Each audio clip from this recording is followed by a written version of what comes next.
Hey everyone, welcome back to Data Driven Value, where we show you the tools and teach you the skills to help you take your financial freedom into your own hands. So today we're going to jump back into the charts, take a look at what's going on in the markets after kind of just taking a step back over the weekend, letting kind of the volatility play out.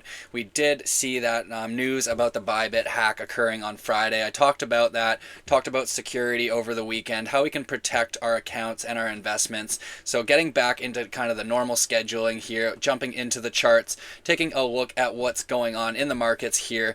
So starting on the SPY or the S&P, so just our general stock market index here. We'll also take a look at our macro indices over here. Just looking down, minus 0.4% on the SPY, the NASDAQ down 1.2%, Dow Jones barely holding on to the green rate here, and the IWM, the iShares Russell 2000, down about 0.75% or so. So yeah, pretty red across the board. Again, what we see that is green is our risk off assets. So the DXY is just green a little bit, holding on to it. We see gold up a little bit. We see TLT up a little bit as well. So again, this is exactly what I've been telling you guys in the past week, at least, if not longer. We really needed to be aware of what is going on here. So taking a look, we'll start on the kind of the low time frame here. So looking at our 4 hour, see what's going on. I pointed out this bearish divergence here. So a bearish divergence occurs when we have a higher high on the price action. So through here, we see here this lower high, higher high, and then a lower high on the RSI or the MACD, one of these two oscillators. So basically we see it across both here, a bearish divergence that essentially signals to me that the trend is losing momentum and it might be due to reverse. So coming up through here, we were in this uptrend. And then I talked about how we put in this lower high here and we risked our uptrend structure. And then right here on this lower low, this is where we kind of confirmed that we did break down from that uptrend structure. So we were just waiting for confirmation here. We tried to break out here, but not enough confirmation for me to take any position. We did see that we were right into resistance. We saw our bearish divergence right here. We didn't see a major volume uptick. And we also saw our momentum indicators. So we saw our MACD here with that bearish cross. We saw our RSI with that bearish cross. And we also saw our DMI here also with that bearish cross. So the three major momentum indicators that I am paying attention to a lot of the time all signaled to us that this move was likely not sustainable. And then ultimately look what's happened. It's broken down. We're back down here. So anyone who bought up here, you're in the red already. That's why I talk about not buying resistance, waiting for confirmation on the charts before making any moves here. We did have this lower time frame uptrend, this trend line right through here, kind of previously acting as support a few different times. We did lose this as support, so this trend line is lost. Now just acts as resistance. We do have a buy order block down here around 595, a little bit lower. We also have this longer upsloping trend line. So looking at this, we see it kind of coming from all the way back down here. I'll show you that. We do have this trend line that I'm looking at now. So acting as support here, support through here, and support through here. That's going to be our next target of support. We're going to really want to watch this and see if we can get some strength from bouncing around this area here. That trend line also kind of coincides with our bull market support band. You can see that right through there. So a couple different moving averages we can watch. We want to see that bull market support band acting as support. That being said, we did have this bearish cross rate here, so we're going to pay attention to that. We see our 50-day moving average rate here kind of curling back over, and we're losing that as support as well. So we want to pay attention to that 50-day because the 50-day and the 200-day, as I talked about in my trend video, that's really going to be a big signal of kind of the broad macro trend. If we start to see the 50-day curling back over towards the 200-day and losing it as support, that might also signal that that trend has kind of changed and we're due for kind of a larger correction. So I showed you that trend line right through there. I also want to show you an even larger trend line. We'll flip to the weekly chart for this one because it dates back a lot further here, back to 2022, back to 2020, my mistake. I'm just looking at it through here. So right through there, we see support, support, and support through here. And then we see our order blocks stacked up right through here. So we're kind of just gauging this on different trends. This is the high time frame upsloping trend line support right through here. And then we also have that low time frame upsloping trend line support right through here. So just watching that, see what happens here. Essentially, either we're going to come back, retest that as support, and see if we can hold this. Otherwise, I think we're due to come back down, test these lower levels. If we do come back to those lower levels and retest them, it's going to look not the best for price action. You will see if we continue to see the 50-day curl over here, especially, so this is what I'm talking about. You see this bearish cross, a 50-day crossing underneath the 200-day moving average. That signaled this downsloping kind of, downwards price phase right through here, and that was about a 25% correction if I do remember correctly. So looking at here from the peak to the low, yeah, looking at that 27% correction after that bearish cross. So look here, 50-day holding well above the 200-day up until it loses momentum, starts curling back over, bearish cross, we come up, try to break out, ultimately get rejected, and we're in that downtrend structure that I talk about. So we want to be out of this position by the time we see something like this happening, if you are kind of in there. So we will keep an eye on this, paying attention to that 50-day moving average right through here. And if we start to see it really curling back down towards the 200-day, that's looking kind of bearish in my opinion. Also, if we kind of look at this on the weekly time frame, it doesn't look that bad. We are still curling down here, so still bearish pressure from the kind of higher time frame momentum indicators as well.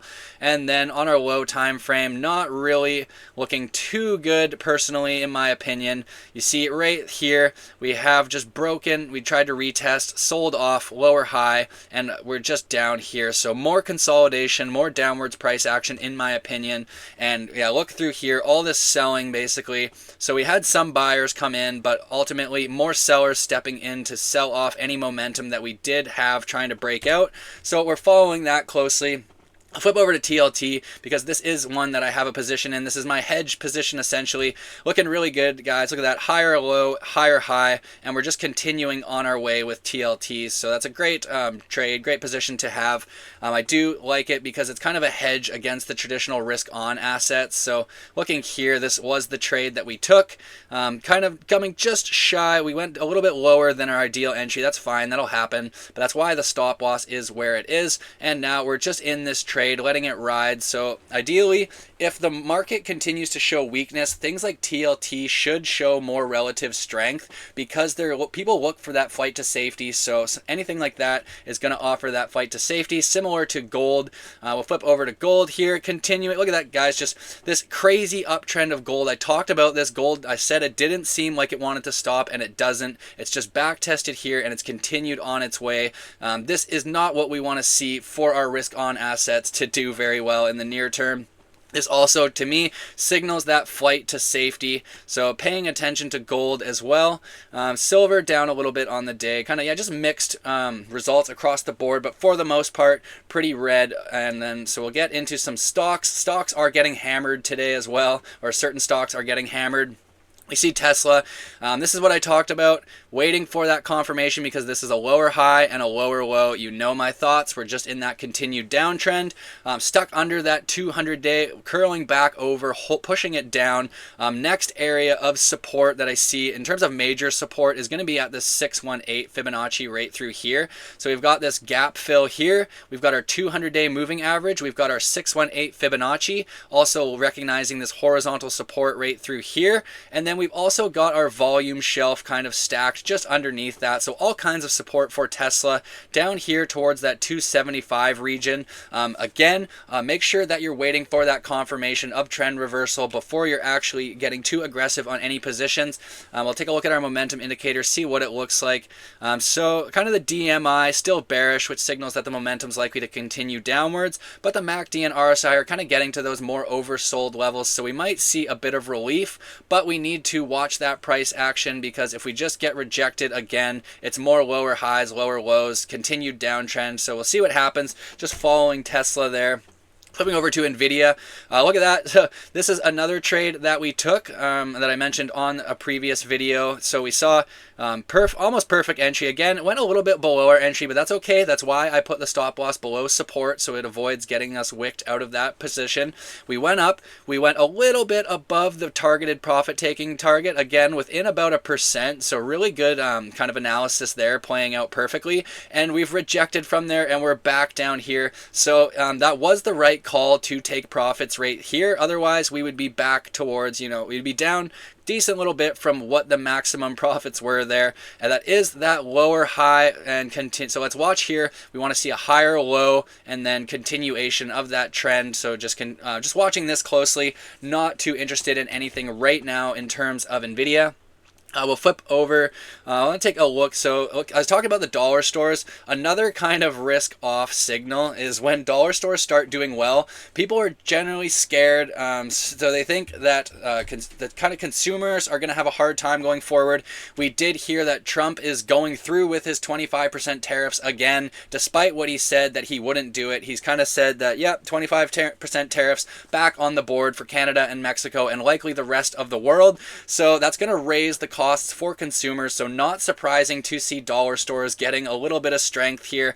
And this is that reversal price action that I talk about. So we have that higher low, higher high, higher low, higher high. We're actually in an uptrend on the daily, technically speaking. We've regained the 50-day moving average as support, so we do want to get above this point of control on the VRVP. That's our volume range profile, just showing that it's kind of more of a little consolidation period right here. So dollar stores up a little bit. Palantir down quite a bit. I showed you guys this chart last week. It was up here. I said you'd be crazy to buy into it, and look what happened. Just boom, right back down, hammered. Anyone who chased this peak is really hurting right now. That's a 30% drop in the matter of about 4 days. So yeah, that's why we don't chase these moves, guys. If something looks like this, chances are it's going to come back, retest those support levels before trying to continue higher. And so it's not worth it to take the risk up here. That's when everyone's kind of FOMOing in. That's not what you want to do. We buy support and we sell resistance, or we buy support, we ride the trend up, and we take profits as we see fit. But kind of watching this one, seeing if we get a potential entry down here towards our lower targets, see how it reacts on this 50-day moving average. But there might be an opportunity for a bit of a swing trade on Palantir going forward. We'll just pay attention to that.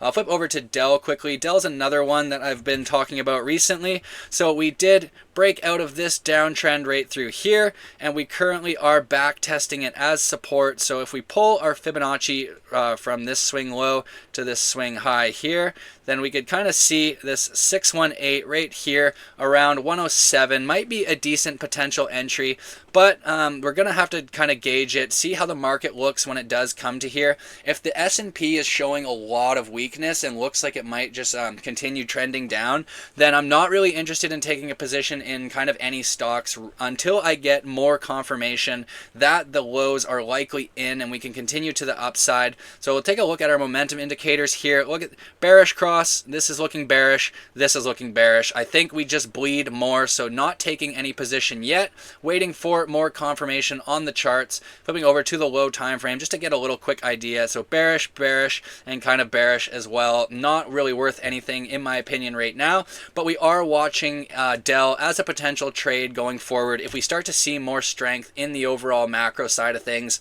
Flipping over to Alibaba, this is another one. I was in this trade. It kind of blew way past my expectations. So I entered at $80 back in like August, and then we rode it up. I took profits at $120, so a 50% move, and then we did break a lot higher up here into this resistance. Ultimately got rejected. So coming down today, minus 10%. Not surprised again.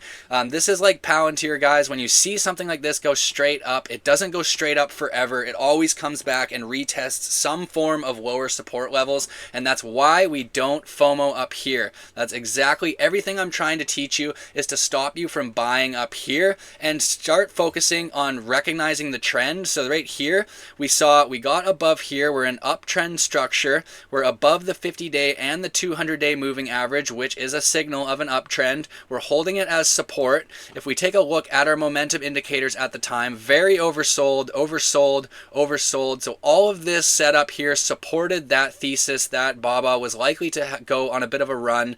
But now it's kind of on the flip side where it's due for that retracement. So we're watching it. This is going to be the first level of support right through here. Alternatively, we do have our Fibonacci levels down here as support. So we'll see what happens with BABA, but we're going to wait for that one as well. So that's the whole thing. I know it's kind of tough to hear and look at these charts and think, oh, I have to wait. Everybody wants to take the next trade as soon as it comes, but I kind of argue that's not the best way to do things.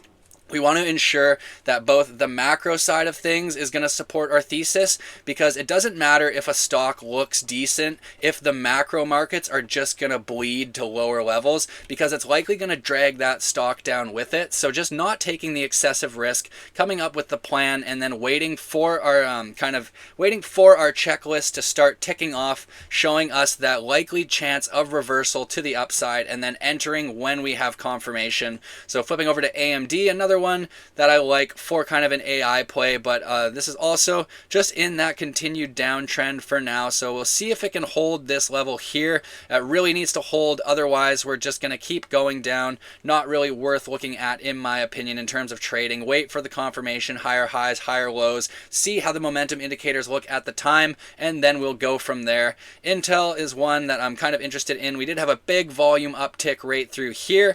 We'll look at our momentum indicators. We were oversold, supporting that momentum, but we are curling back down now. So that bearish cross up here, bearish cross right here, and we are losing momentum here with our DMI as well. So just expecting Intel to come back, retest these lower levels. We'll see kind of what happens. Yes, hopefully it comes back, holds the 50-day and the 200-day, and we can keep continuing up. But we want to see that strength from the stock market return. Otherwise, as you guys know, I kind of just think that these stocks will continue bleeding if the SPY bleeds as well. We'll flip over to crypto now. So taking a look at Bitcoin for one here, I just want to show you as well, we're going to flip to the daily chart right now, and I want to show you something that I just noticed. So I think I've shown you guys this before. This is essentially the US dollar inflows and outflows to Binance, which is one of the largest exchanges in crypto. So if we zoom in right through here, we see basically in the last week, we've had, way more inflows than outflows. So in the last week, I added it up. We've had a total net inflow of $2.8 billion of USD that's kind of come into Binance there. So I'll also show you, if we zoom out a little bit and we see these other times, so February 3rd and 4th, we saw these kind of major inflows right around here, right? January 24th, 25th, 26th, we saw a major kind of inflow there. And then over here around December 30th, another major inflow. So I'm kind of going to show you right through here, December 30th,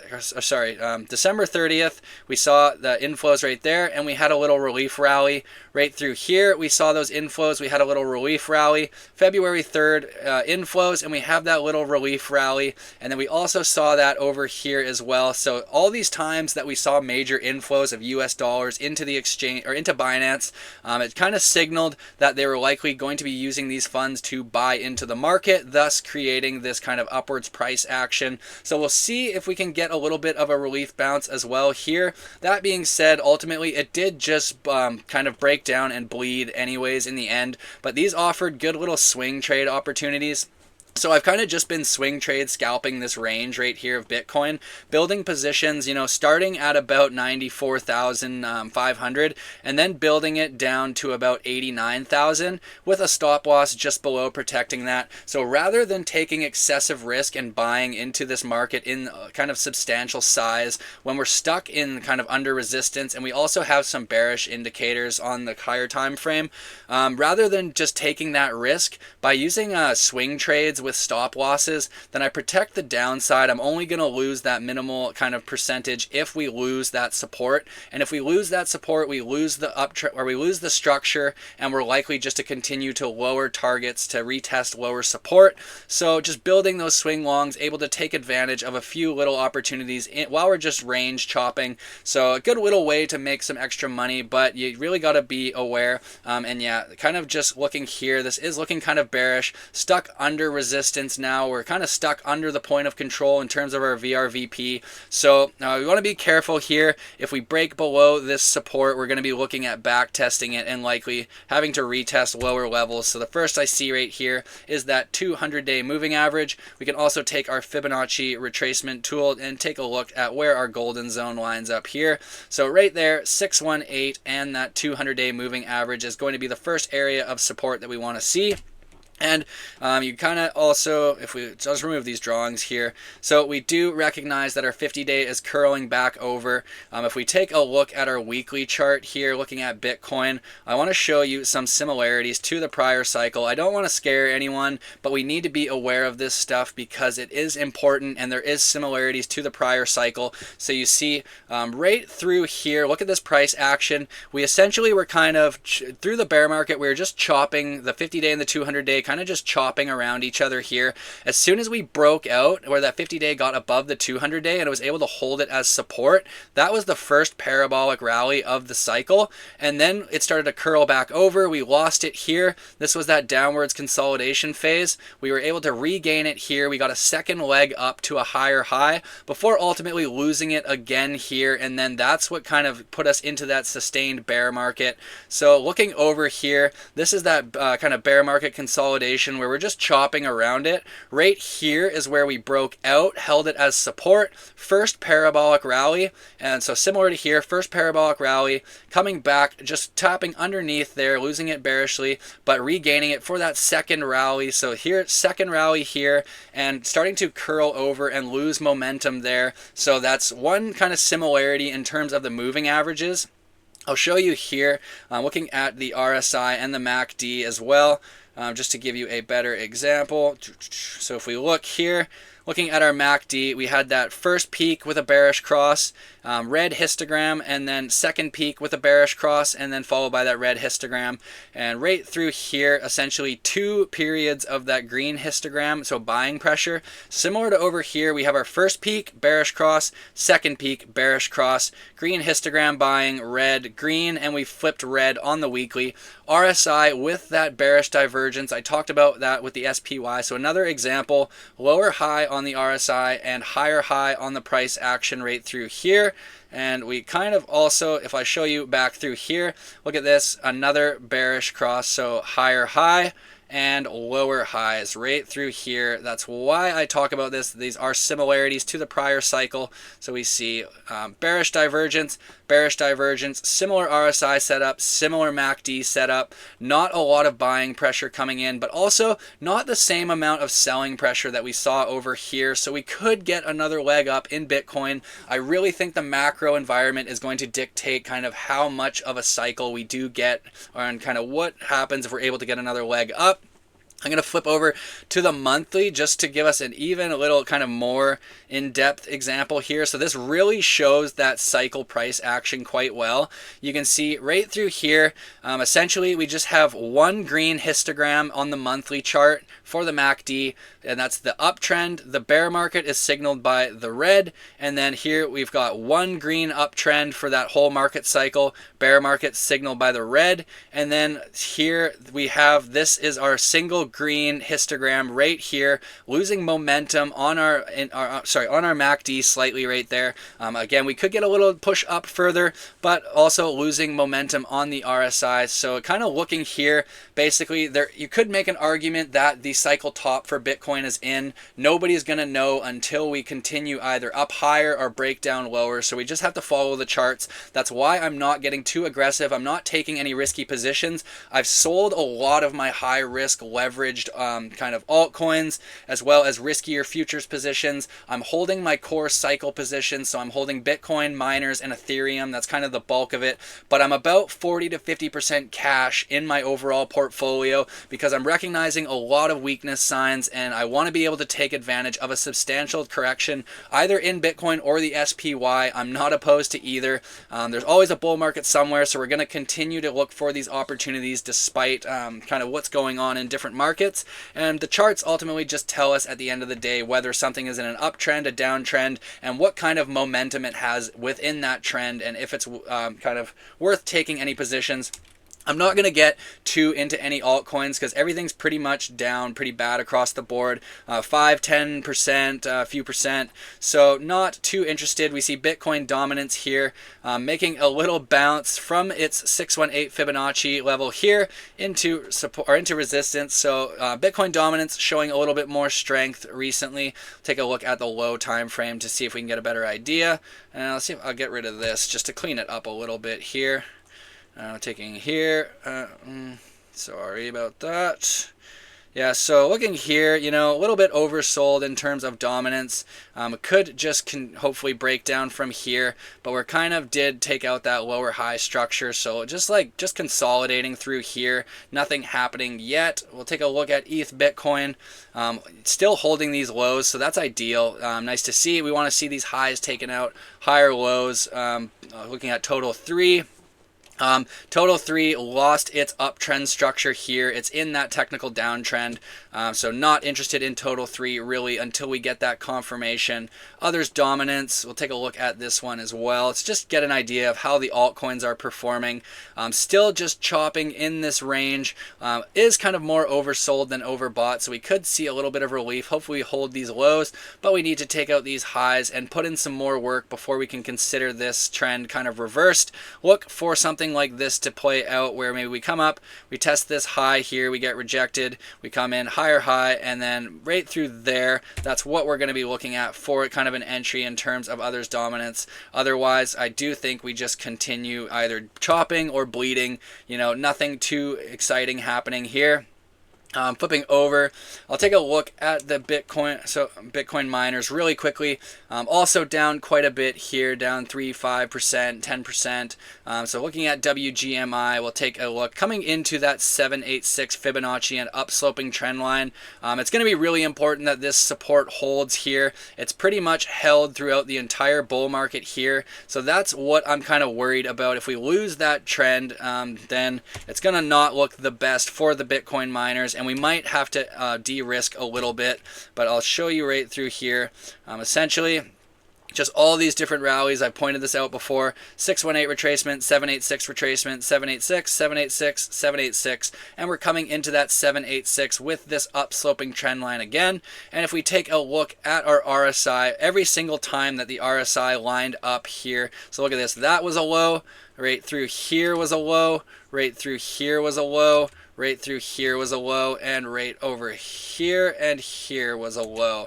So if we see similar kind of price action, if we can bounce from here, then we can get another leg up in the miners, but it's going to depend what the other markets do. If Bitcoin breaks down from here, miners are going to follow. If we lose this trend line, back test as resistance and get rejected, it's not going to look the best for the miners for the rest of the cycle. It could signal that, you know, maybe Bitcoin has continued to break down and show weakness. Otherwise, we're still just holding our core cycle positions. Again, CleanSpark, Iris Energy, and Marathon are 3 of my top miner holdings for now. I'm interested in some of the other hybrid miners, but I'm in kind of sit on my hands mode. So I've talked about this before. My strategy, wait for confirmation on the charts, not taking excessive risk.